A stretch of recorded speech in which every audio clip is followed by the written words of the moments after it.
आप यूट्यूबर कहिए, travel blogger कहिए, लेकिन ज्योति मल्होत्रा तो खुद को बिकनी गर्ल ही कहलवाना पसंद करती थी।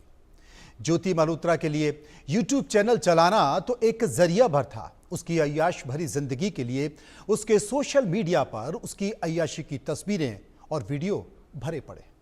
शोक अदाओं और मोहनी सूरत से लुभाने वाली ज्योति मल्होत्रा अय्याश थी। अपनी अय्याशी को पूरा करने के लिए उसने देशद्रोही तक बनना कबूल कर लिया।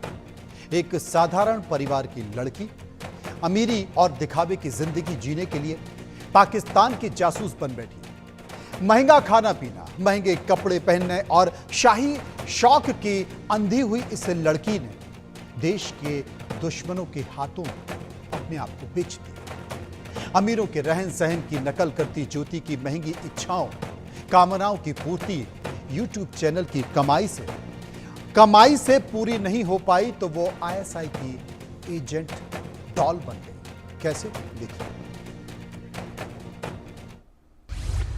पाकिस्तान की बेबी डॉल ज्योति का जासूसी रोल। दौलत की ऐसी प्यास, ज्योति निकली बड़ी अय्याश। दांव पर लगा दिया स्वदेश, अय्याशी के लिए आईएसआई को संदेश। आईएसआई की S doll. Good morning everyone. चलो स्कूल का एंजॉय किया जाए। आज तो छुट्टी का मौका मिला है, वो भी रूम के साथ।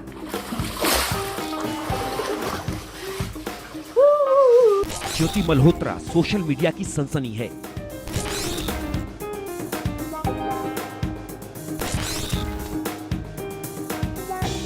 ज्योति मल्होत्रा मॉडर्न है, उसे पश्चिमी सभ्यता से बहुत प्यार है।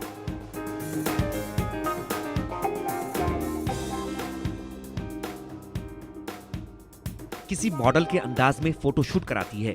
वो बिंदास है, खुद को बिकनी गर्ल कहलाना पसंद करती है। एंजॉय ना करें, ऐसा कैसे हो सकता है? चले पूल में।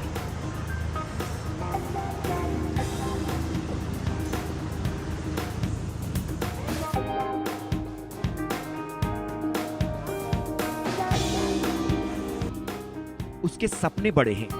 वो देश दुनिया घूमना चाहती है, रईसों की जिंदगी जीना चाहती है। सपने इतने ऊंचे हैं कि कभी दिल्ली में महज 20,000 रुपए के लिए नौकरी करने वाली ज्योति सब कुछ छोड़ छाड़ कर निकल पड़ती है एक ऐसी अय्याश जिंदगी जीने जो उसे हमेशा आकर्षित करती रही।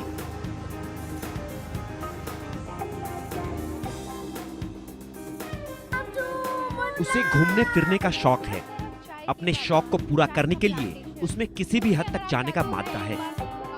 अय्याश जिंदगी जीने के लिए ढेर सारा पैसा चाहिए होता है, ढेर सारा।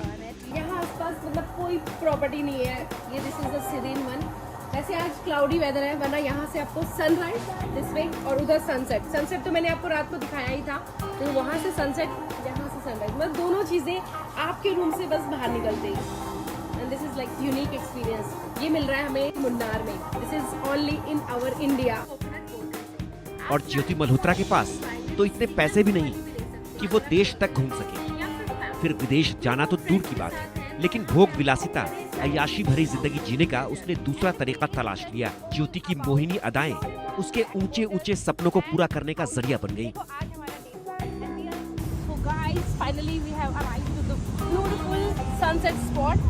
यार ये सबसे ना हैपनिंग प्लेस है पटाया का, अगर आप आते हो ना। एंड हमारे होटल से बिल्कुल वॉकिंग डिस्टेंस पे था। देखो मतलब उतना ज़्यादा गंदे वाला क्राउड नहीं है और इतना मतलब नीट एंड क्लीन भी है बीच, और इसको ऐसे साफ रखना हमारी रिस्पॉन्सिबिलिटी है।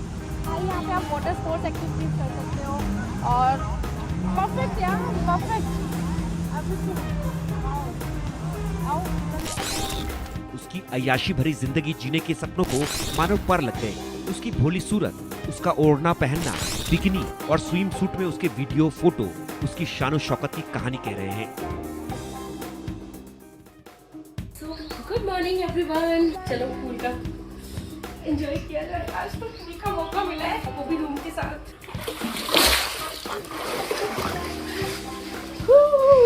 This is not Bali, not Goa, this is our Kerala. Jyoti ने ये सब कुछ हासिल करने के लिए, ये शानो शौकत, ये रईसी, इस ऐश्वर्य भरी जिंदगी के लिए देश की सुरक्षा तक की भेंट चढ़ा दी।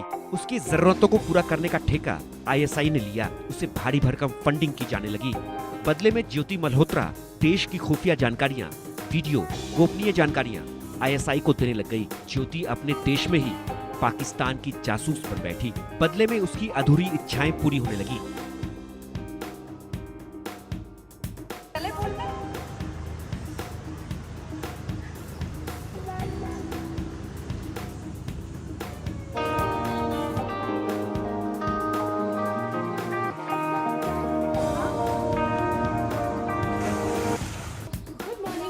दुश्मन देश के प्रेमी मोहम्मद दानिश के जरिए कई बार पाकिस्तान गई। पाकिस्तान में बड़े बड़े और ओहदेदार लोगों के साथ उठना बैठना होने लगा। आईएसआई के आला अधिकारी, नेताओं तक से उसकी नजदीकियां बढ़ने लगी।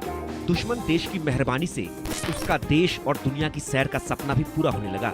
चीन, नेपाल, भूटान तक बेधड़क और बेपरवाह होकर घूमने जाने लगी। पैसों की परवाह तो उसे थी नहीं, लेकिन उसके देश दुनिया घूमने के पीछे भी अब बड़ी साजिश की बातें सामने आ रही हैं।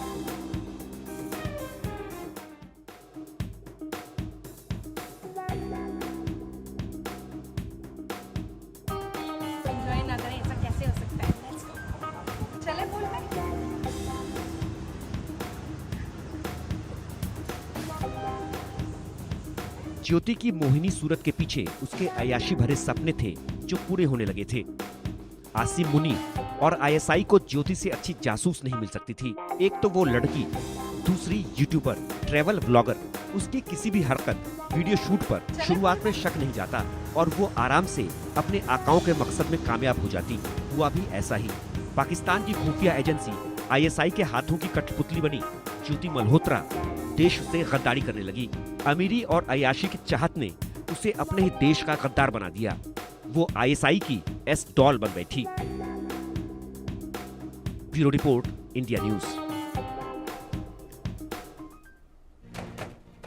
ज्योति हिसार की रहने वाली थी और हिसार में तमाम एजेंसियां पहुंची।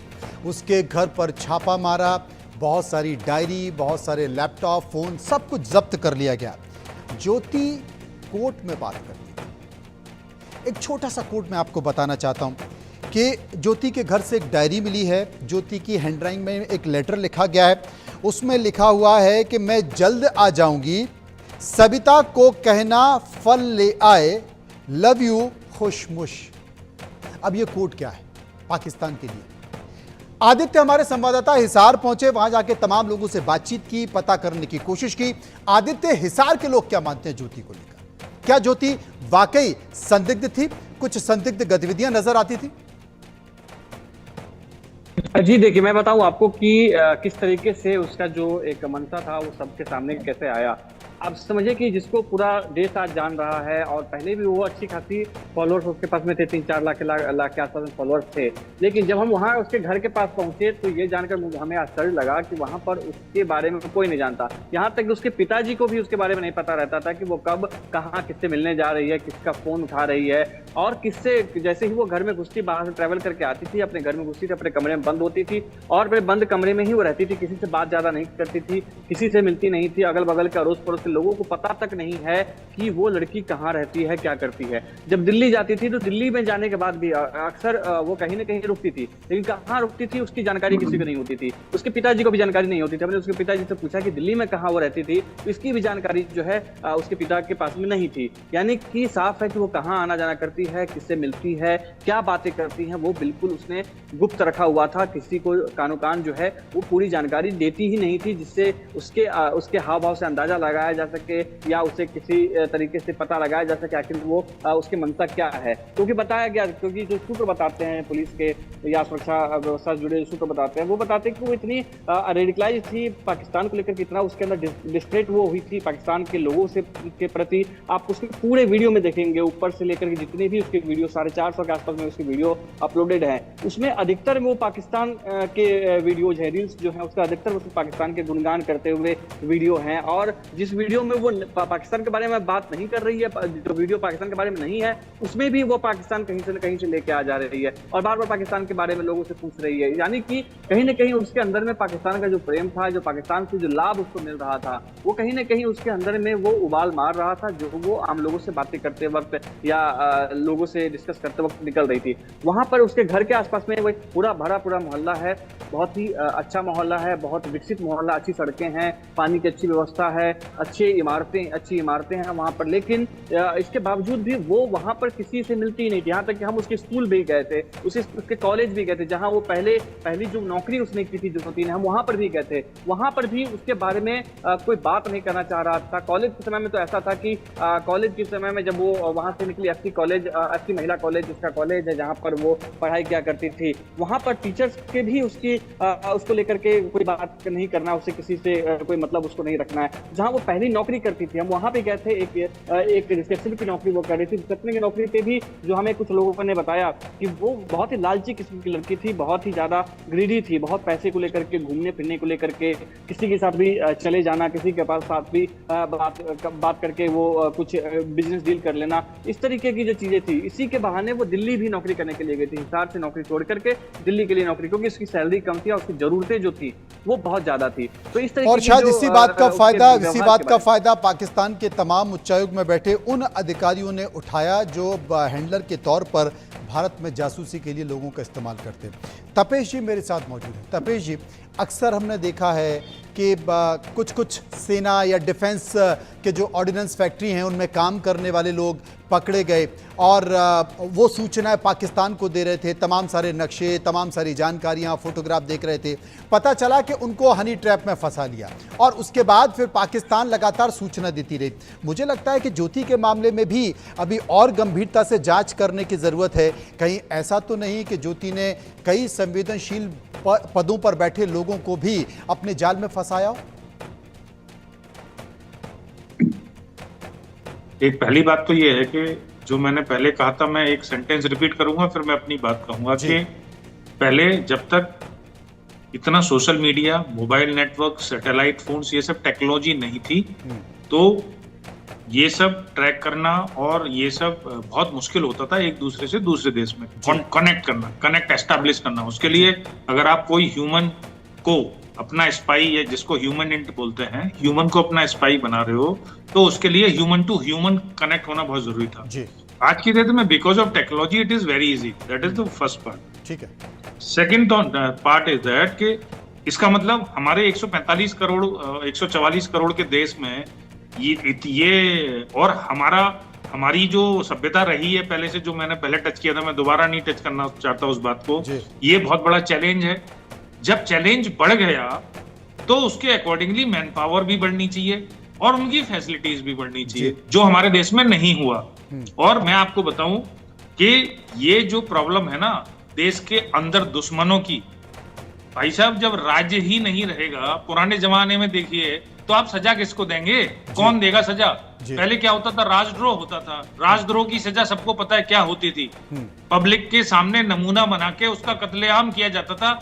ये नहीं कि किसने कहीं भी फांसी पे लटकाना, ये वो उसको सामने बताया जाता था। आज की डेट में चलो हम बहुत लॉ अबाइडिंग कंट्री हैं, बहुत सॉफ्ट कंट्री हैं, हम एग्जाम्पल नहीं बनाना चाहते, तो भाई ये राजद्रोह और देशद्रोह में कोई फर्क नहीं है। और जो देशद्रोह और इनका एग्जाम्पल बनाना बहुत जरूरी है, क्योंकि अगर हम सरकार अपनी तरफ से ये काम नहीं कर रही कि हम जब चैलेंज बढ़ गए तो ज्यादा लोगों को करें, क्योंकि ये दुश्मन हमें खा जाएंगे। जब हमें खा जाएंगे तो फिर किसको सजा दोगे आप? तो उस सिचुएशन से आने से पहले वो आज की डेट में क्या सजा है? मैं लॉयर नहीं हूं, पर जितना मुझे पता है, क्योंकि अगर यहाँ पे अपने एक्स रॉ ऑफिसर भी होते तो मैं उनसे 2 सवाल और करता आज। But 3 years to life imprisonment जो मेरी नॉलेज है, क्योंकि मैंने भी कुछ दिन इंटेलिजेंस में काम किया है, ये सजा है। 3 years, 5 years, 7 years minimum and very exceptional cases life imprisonment। तो भाई ये तो इससे तो कुछ डर पैदा ही नहीं होगा ना। अगर जो राजद्रोह की सजा थी वो देशद्रोह की सजा तो होनी चाहिए और वो एग्जाम्पल बनना चाहिए। पहली चीज तो ये। अब हम इसको रोक कैसे सकते हैं? किसी भी सेंसिबल डिबेट का हम आपके चैनल पे आते हैं, एक उद्देश्य होता है कि लोगों को सही जानकारी मिले, और अगर कुछ हो रहा है सरकार या सरकार में लोग बैठे लोग उसको देख रहे हैं तो उनको कोई एक मैसेज जाए, और मैसेज किसी से और भी जा सकता है। उसी मैसेज के लिए आप अपनी बात कही है। समय का अभाव, एक बड़ी खबर आ गई है। शुक्रिया करना चाहता हूं सभी लोगों का जो मेरे साथ इस परिचर्चा में जुड़े रहे। आगे बढ़ते हैं, बात करते हैं महाराष्ट्र से। एक बड़ी